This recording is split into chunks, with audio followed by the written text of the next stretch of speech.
Hi guys! Welcome back to my mini vlog! So for today's video is ari ko sa balay. Pero kita nyo naman diba? Tapos busy kami diri tagahapon.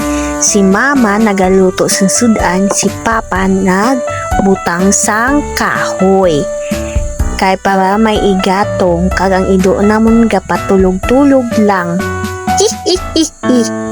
And then, pagkatapos, naglakat kami sa Agan North.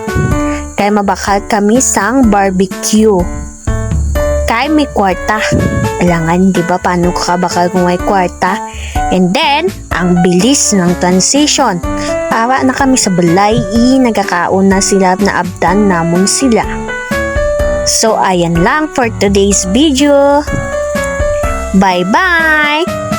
See you on my next mini vlog!